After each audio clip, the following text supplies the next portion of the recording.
Play. Túl régóta vagyok bezárva a színházba, de legalább van időm gondolkodni.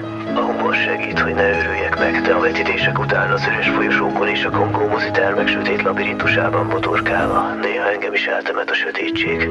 Látva ezeket az emberi elme legmélyebb ujjaiból előugráló szörnynek csúfolt rémségeket, elgondolkodtam, mitől féltünk 50 évvel ezelőtt, és mitől félünk ma. Úgy értem, mi az, amitől a legjobban félsz? A legtöbb ember a magánytól fél, bezárt ajtókon kopogtatni egy életen át, majd végül lekoporodni a küszöbre és ott halni meg, egyedül. Arra jöttem el, hogy van rosszabb annál, mint kísérleti patkányként régi filmeket nézni egy öreg filmszínházban. Sokkal rosszabb. Mert fogalmam nincs, hol is vagyok. Néha kimegyek a színház elé, elnézek a távolba a sötét horizontra, és egy rettenetes világ jut eszembe. Egy világ, ahol már senki nem fél, ahol nem tudsz megrémíteni senkit, semmivel.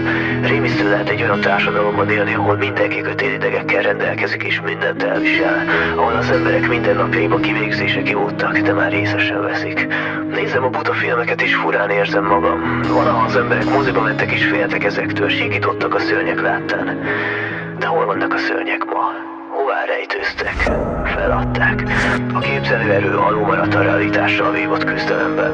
Ma valahol kint, ott a sötét horizont alatt a fiatalokat már nem tudott filmekkel megrémíteni. Hogy is ijednének meg ezektől a két macskás videó között bármikor elérhető az élveégetés, a tömeges lefejezés és a gázolások.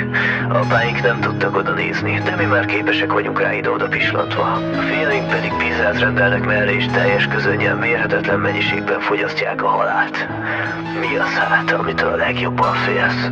Engem falak óvnak egy olyan világtól, ahol a tűrés határ mindenkinél elérte a maximumát, ahol az emberek nap mint nap együtt élnek a legmocskosabb horrorral, amit a 21. század vezényel vérrel áztatott kínpadján, és nem is zavarja őket. Mindenki erős lett, mindenki immunis, mindenki kőkemény, mindenki látott már mindent. Senkit sem tudsz meglepni, és ez egy folyamat. Az emberek mindig többet akarnak, érzik a hiányt, érzik, hogy már nem félnek semmitől, és ez fáj nekik. Keresik azt, ami elveszett, de ehhez még mélyebbre kell merülni, olyan mélyre, ahol már elmosódik a valóság és az elmebeli pokol közötti vékony hatás. Ők maguk sem tudják többé, hol is vannak. Mi hát a személyes rémálmom?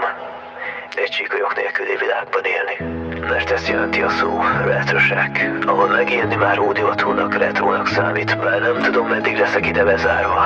Itt a színház falain belül a legfélelmetesebb szörnyek azok, melyeket magammal hoztam. Itt ülök egy időkapszulában és hallgatom a sikolyokat. Egy letűnt világ őszinte sound effektje, mely mementóként szolgál, hogy az út, amire léptünk, a ránk rakódott nem törődömség teljes leülepedéséhez vezet.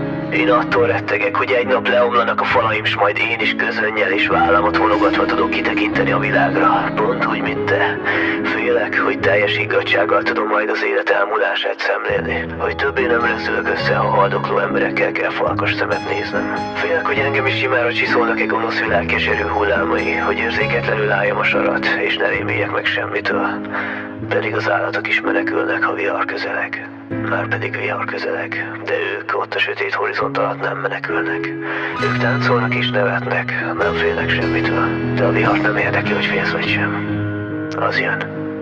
Én viszont futok, mert félek, és ez így van jól.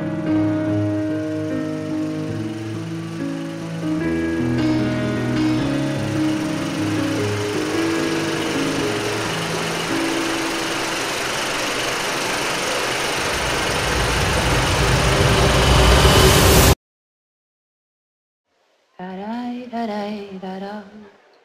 Da-da-da-da-da.